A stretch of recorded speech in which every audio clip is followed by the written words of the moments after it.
የግመል ስጋ አዲስ አበባ ውስጥ በስፋት መሸጥ መጀመሩን ምን ያህሎቻችሁ ታውቃላችሁ? መረጃ ላጋራችሁ። በሲዳማ ክልል የእስልምና ሃይማኖት ላይ የጥላቻ ድርጊት ሲፈጽም የነበረው ሰው በህግ አካላት በቁጥጥር ስር ውሏል። ላይ መቀበሪያም ቦታን ከልክለ ሀገር የለማች ነው ብሎ መናገር ውሽቀት ነው። ወላሂ العظيم የግመል ስጋ አዲስ አበባ ውስጥ በስፋት መሸጥ መጀመሩን ምን ያህሎቻችሁ ታውቃላችሁ? طيب ይሄንን خبر ሰማሁኝና ልክ ወደ ኮሜንት ስገባ ብዙ ክርስቲያን ወገኖቻችን እያማተቡ እንደመጤፍ ማለት ነው ለአህያ ማርያ ውድላትም የሚለውን አባባል አስታወሰ። والله العظيم ለማንኛውም ክርስቲያኖች ለእናንተ ጥያቄ አለኝ። عندي سؤال እሱ ጥያቄ ምንድነው? እንግዲህ ዶሮ እንደምናውቃት እኛም እናንተም ከልጅነቷ ጀምራ ትላትል እየበላች ያደገች ከዚህም ባለፈ እባብን እስከነ ህይወቱ ብታገኝ በቁሙ ከታ የምትበላ የሆነችን ዶሮ ማለት ነው ስትፈልግ በአርስቶ መቀመጫ እስከሚያልብህ እየበላ ማለት ነው ንጹህ የሆነችን ግመል እንዴት አልበላም ትላለህ? እንዴት ትጠየፋለህ? ግመል ማለት መብሏን ለራሱ ብትመለከቱ ወደ መሬት ዝቅ ብላ አትበላም። ሰው የረገጠውን ማለት ነው። ግራር የመሳሰለው ነው የምትበላው። ከፍታ ላይ ያለን ነገር ነው የምትበላው። ዳገት ላይ እንደዚህ አይነት ከፍ ያለን ነገር ነው ዝቅ ብላ አትበላም ግመል። ሰው የረጋገጠው ምናምን አትበላም። እችን የመሰለች ንጹህ ኦኬ መብል ማለት ነው አልፈልግም ማለት ለአህያ ማር አይጥማትም ሆነብኝ ሁኔታችሁ ማለት ነው። በቃ ይሄን ያስታወሰኝ፣ ይሄንን አባባል ነው ያስታወሰኝ።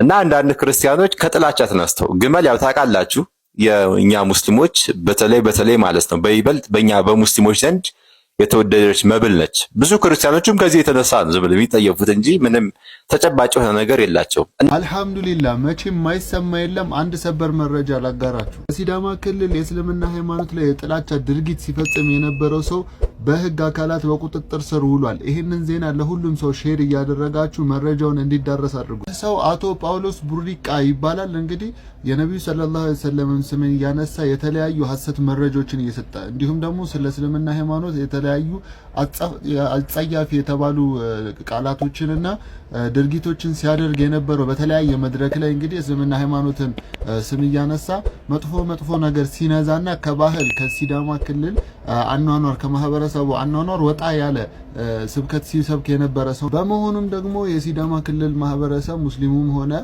ሙስሊም ያልሆነው ሰው እንደዚህ አይነት ግጭት የማያቀና ተከባብሮና ተዋዶ አንድ ላይ የሚኖር ማህበረሰብ በመሆኑ ይህ ንግግሩ ወይም ደግሞ ይህ ቅስቀሳው በየመድረኩ የሚያደርገው ንግግሮች እርስ በርስ የሚያጋጭ መስሎ ስለታያቸውና ሆኖ ስላገኙት እንግዲህ ለህግ አካላት በማመልከት ይህን ሰው በቁጥጥር ስር አውለውታል። የነሱ ድርጊት ደግሞ ለሁላችንም ተምሳሌት የሚሆንና ለሁሉም ሰው አቋሙ መሆን ያለበት ነው ተብሏል ማለት ነው።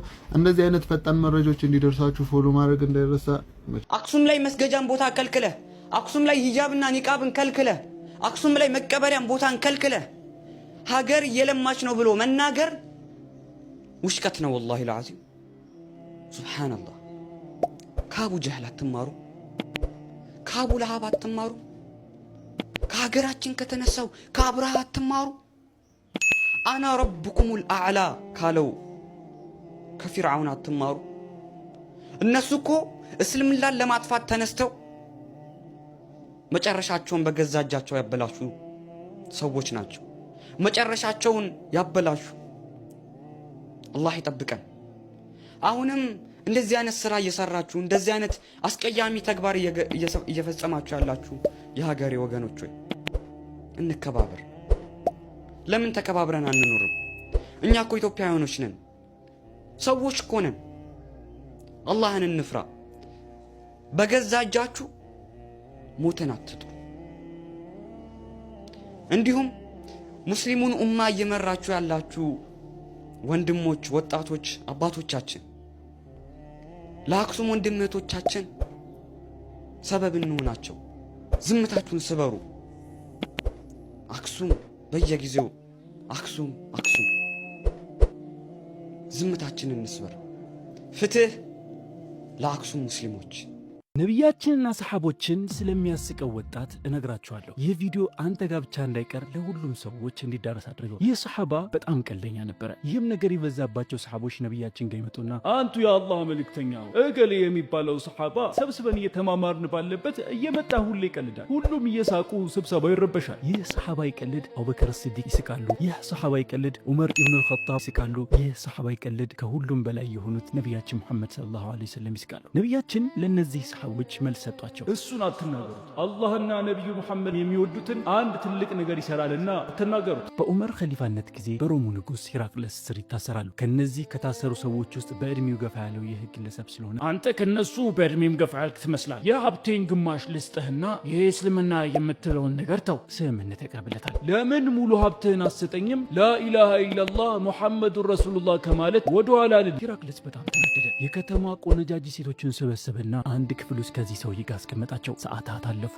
እነዛን ሴቶቹን አስጠራቸውና እንዴት ነው ተሸነፈላችሁ አይደል? በደስታና በጉራ ጠየቃት። በእርግጥ ነው የምልህ ከፊቱ የቆመችው ወንድ ትሁን ሴት ለመለየት ራሱ አንገቱን ቀና አላደረገም ብላ ትመልሳለች። ምን ያክል ጽናት ቢኖረው ነው ብሎ በጣም ተበሳጨ። የሚንቦለበል የፈላ ዘይት ይዛችሁልኝ፣ እያንዳንዳቸውን እዚህ ዘይት ውስጥ ነው የሚከታቸው። አንዱን ሰሐባ አመጣና እዛ ዘይት ውስጥ ወረወረው። ስጋው ከቆዳው ሲለይ ያየ። እንኳን እነሱን አይደለም እኔን ራሱ እዚህ ዘይት ውስጥ ብትጨምረኝ እምነቴን አለቅም። ሂራቅለስ በጣም ስለተበሳጨ በሉ ጨምሩት። ወታደሮቹ ትዕዛዛቸውን አክብረው ይህን ሰሐባ ወደዛ ዘይት ሊከቱት ሲሉ እንባው ጠብ ማለት ጀመረ። ቆይ አንዴ ቆይ፣ ምን ሆነ እኔ የምታለቅሰው? በጉራና በማሸነፍ ስሜት ጠይቀው። እኔ ወላሂ ለነፍሴ ፈርቻ አይደል፣ በዚህ ሰውነቴ ላይ የሚታዩ ጸጉሮች ልክ ህይወት ኖረኝ እነሱን ሙሉ ለአላህና ለነብዩ ብገብራቸው ብዬ ተመኝቼን አለቀስኩት። ሂራቅለስ ደነገጠ። ከነዚህ ሰዎች ጋር በማስፈራራት በመቅጣት የሚሆን ነገር እንዳልሆነ ስለተሰማው ወደ ሀገራቸው ለመሸኘት ወሰነ። አንድ ነገር ልንገር፣ ና እናንተ ግንባሬን ሳመኝ እለቃለሁ ብሎ መለሰለት። እሺ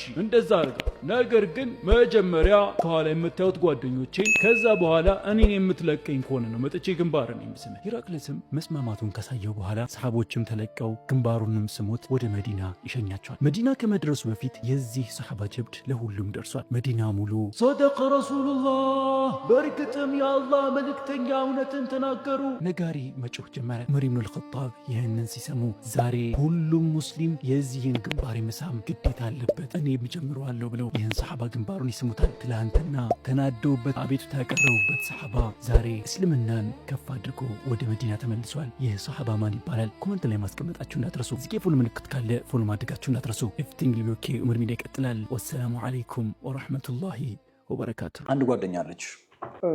ከባህሪያቶቿ መካከል አንድ ባህሯ መካከል እንበልና ዲፌንሲቭ ናት። ምንም ነገር ታጥፋ ዲፌንድ ለምታደርገው ወዲያው አታምንም። አስታወሻታ? እሷ ማለት ነው። ምን እናርጋት አሁን? እሷ አንቺ ጓደኛሽ ናት፣ ምን ታደርጋታለሽ? ሳይኮሎጂ እንመክራለን የሚሉ ሰዎች አንዳንድ ሰዎች ገጥሟቸው ያውቅም። አንዳንድ ሰዎች ቶክሲክ የሆኑ ሰዎች፣ ናርሲሲስቲክ ቢሄቪየር ያላቸው ሰዎች፣ ዲፌንሲቭ የሆኑ ሰዎችን ካየ ምንድን ነው የሚለው? ተዋቸው አይደል? ራቃቸው። ቁርአን እንደዛ ይላል። እሺ ናርሲሲስት ቢሄቪየር አለው፣ ግን የስጋ ወንድምሽ ምን ምታረግ? እንዲህ ጸጉር የምታስነቅል እህት አለች።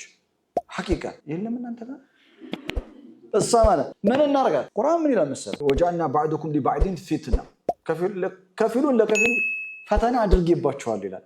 ፈተና የሆነች ሲስተር አለች፣ ፈተና የሆነ ወንድም አለ፣ ፈተና የሆኑ ሰዎች አሉ። ስራ ቦታ፣ ትምህርት ቤት፣ ጎረቤት፣ ማህበረሰብ ውስጥ ምን እናርጋቸው? ሶሳይቲን ቁርአን ማህበረሰብን የሚያነጽ መጽሐፍ ነው። ወጃልና ባዕዱኩም ሊባዕድን ፊትና ሱና ነው፣ ያላ መንገድ ነው። እና አተስቢሩን ሰብር ይሻላል ወይስ ጸጉርን ትነቅላለህ? ምን ይሻላል? ታርቹዩ ነው የሚለው። እኔ የሚገጥሙ ሰዎች ለምንድን ነው ጨጓራዬን የሚልጡት? እንዲልጦሽ ተፈልገው ነው።